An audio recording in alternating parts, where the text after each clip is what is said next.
Welcome to this episode of the $1 Million Mastermind. I'm Larry Weidel, and before we get started, if you want to know exactly how to win again and again, go to weidelonwinning.com/webinar now to watch something I've put together for you. Now let's get going into this episode of $1 Million Mastermind.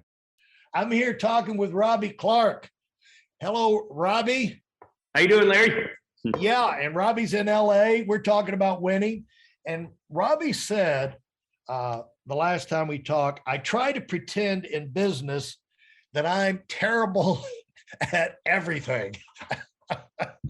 And how did you get that concept? Where did that come to you? Yeah, that concept was to, again, to really just expedite my thought process in building out teams, because ultimately I knew, like I told my first agent, who I still work with now after buying our second property, that I was going to have over 100 properties. I wasn't sure how I was going to do it. I didn't have the resources, the money, the credit, the anything, but I knew I was going to get it done, because once I focus on that task, I'm always confident that I can accomplish it. And a lot of that comes from acting. Being around these incredible people when I was younger really helped me give that belief, like, well, if they can do it, then I can do this as well.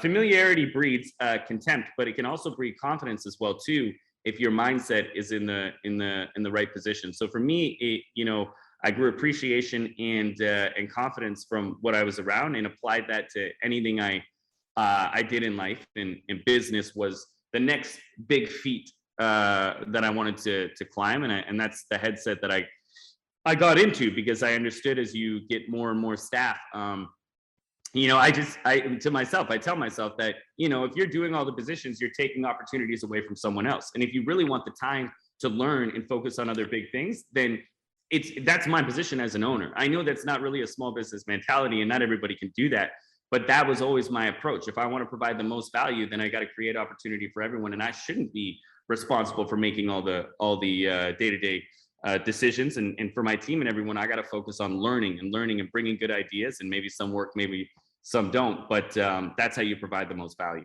in my mind. And how did you, they said about the joke is, if how hard is acting? If acting was hard, or someone said acting's not hard. Shirley Temple learned it, had it down at age 4, and you could dismiss that thing, but we all know there's great actors out there, and we all have our favorites, and it's an art, it's a craft. But the point is, it's still an individual type thing. And you see, most of the people that are successful in that thing they're getting involved in businesses along the way. And so it's not just the people who fail in acting or run out of jobs and get involved in other businesses. Sooner or later, you like some stability. So how long did it take you did you ever get up to your 100? Because I know you diverted and you got other businesses going. How long did you stay exclusively in the real estate before you morphed over into these other opportunities? Well, the other ones to put it mildly, SID Developments in our real estate is 95% of like my mind frame when I'm thinking about businesses. The majority of what I'm doing is learning. I have the most developed team in that company of the other ones, and we're at close to 500 properties now. So we flew by that 100 mark a while ago, but I still put the energy in there. My goal is to we go to towns that really need the work that we're doing. So we find depressed properties, and then we renovate them, and then do a lot of affordable rentals in those cities as well too. But we're taking these homes away from terrible landlords who have not done anything with their properties, and just try to add value to every city we're going to. And we also go to cities that have lack development. They're under the price of build. So there's nobody there really renovating typically when we first go in there. So our job is to kind of, fluff the city a bit, if you will, and make sure that we can bring off this unused inventory to where it needs to be. Because a big problem with Canada, especially Ontario, but Canada-wide, is that we don't have enough inventory for people in general, let alone the immigration that's moving in. And so, that's the other businesses that I've started up. I've always tried to do them with another partner, like an operating partner, because I understood where my focus needed to be. So even though I have these other companies, I'm not as active in those as SID. I've tried to, like I said, place other teams there and other operating managers and partners that are better at that industry than I am, and just to make it succeed. But truth be told, like, you can't juggle, you can only juggle so many balls, right? The best singer in the world is probably not going to be the best actor, and you're not going to be the best athlete if you're focused on acting. And the real estate is definitely the largest business by far in what we're doing, because that's where all my energy and focus is. And to bring a point, because you said acting, like, that's one thing people wonder a lot. Like, well, aren't you, either you're a good actor or you're not? Aren't you just kind of born with it? And this is why I learned kind of like that the world doesn't work like that. Because if that were the case, when your mind frame is negative, you would still get roles and be okay. And I didn't find that to be the case with me at all, right? Even if I tried hard at a certain point, like pretend to get back in and try hard, and felt like, oh, I definitely should have got it. I'm more experienced than this guy. I know I did a great job. For some reason, the universe wouldn't reward me with a role, because I had such disdain for the industry that I was in. So you got to be open to receiving things, and practice makes perfect. If you're not, I'm from experience, when I was religiously working on my craft, I got everything. And when I stopped doing that and stopped being offered parts, I got nothing. So it doesn't matter what industry you're in. People have different acting styles they like. Some people love Kiana, and some idiots don't love Kiana. But, at the same time, they all put a ton of effort into their craft. And you go around the top actors in the world, they are obsessed with what they do. And there's something about being in that mindset, even though acting styles are different, that allows people to stay successful when they're there. And that's basically, you get a winning, to win, you have to have a winning edge. You have to have a mindset, and it's a very tough thing to get. It's a very tough thing to describe, but it's like a zone. It's a frame of mind.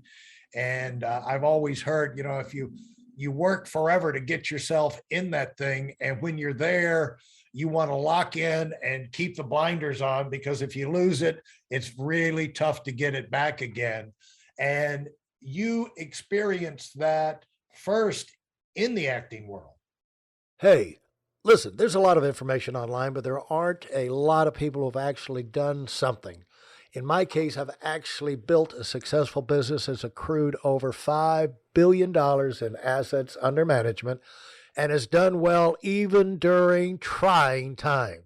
Now, if you want to know exactly how I've done this, go to whiteelmwinning.com/webinar now. I've compressed a decade of learning into 5 short weeks just for those of you who want to give yourself an incredible advantage and are tired of waiting and watching others move up.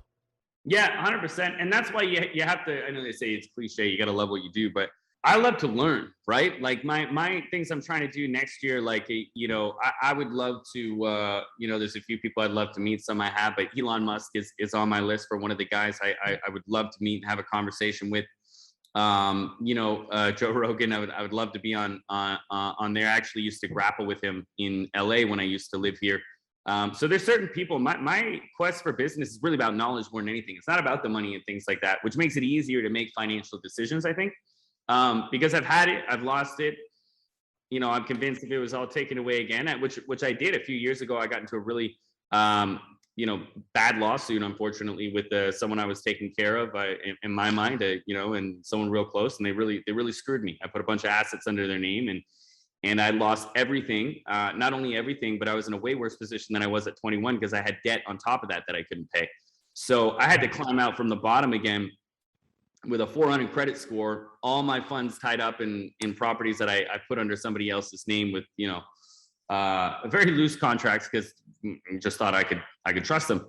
And I had to climb back from that. And that was like hell on wheels for me. And even then, though, I was so convinced of where I should be and whatnot, that I knew that I would overcome that. And I did. So, mindset is so important. I feel invincible, but I'm not stupid. I know that I learn on a daily basis more than others, and I really enjoy learning more than anything. And that's what I think keeps me able to be consistent and not switch paths. Absolutely. it's one thing to be broke. It's one thing to be, you went bankrupt, but it's another thing to go bankrupt and you owe a ton of money. Yeah. I've got a guy, I have a guy I've been in business with for 4 decades. And the thing that I admire about him the most is that when he started with me, he was 400 grand in debt because he did what you did. A similar thing. He, had another business, but they decided where we're going to go into real estate, and they bought an office building and with the other guy, partnership, this, that, and the other. And as soon as the things turned sour, this guy disappeared, leaving my friend holding the bag. And when he started, he was 400 grand in the hole. And this was 1980. That's what 400 grand. Yeah, that's a lot of money. And the guy has never, he's super successful. The thing I respect about him the most is he never asked me for any money. You know what I'm saying? I mean, like, help me out of this and then I'll come in and be. And so you got to respect people who have that character. But it's a character building. It's either a destroyer or a character building experience. Unfortunately, you wish you didn't have to go through those experiences to build that kind of character. But life is going to throw you things. And sometimes the people you do the most for, I think they take it for granted. It's the people that you trust the most, you least expect, and you give the most to, but somehow, especially if it relates to money, they're not everybody's going to be interpreting that the way you think they're interpreting it, and that can flip overnight.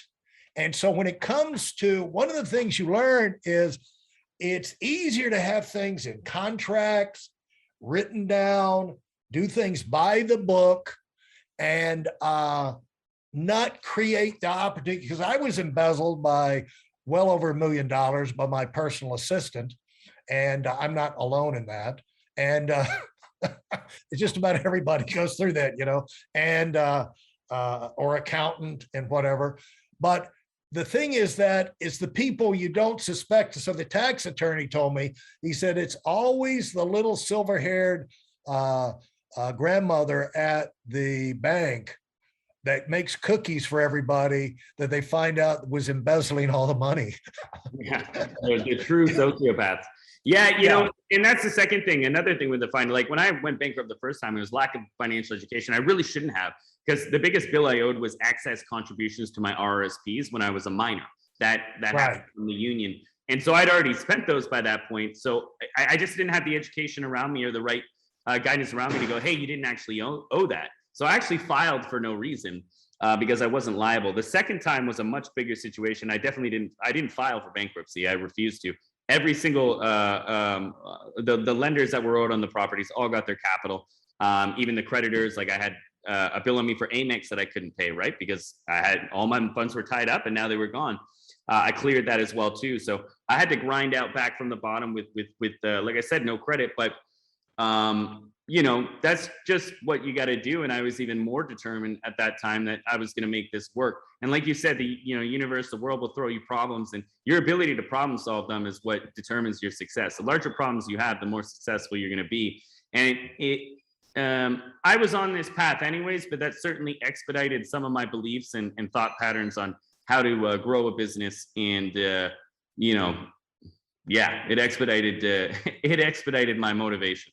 If you enjoyed what you've heard and are dead serious about finding out for yourself exactly how this works in the real world, I've taken the most valuable business lessons I've learned over 40 years and put them into something for you to watch. Go to whiteelemwinning.com/webinar now in order to move up as fast as possible. I'm Larry Weidel, and I run the $1 Million Mastermind. Go, go, go.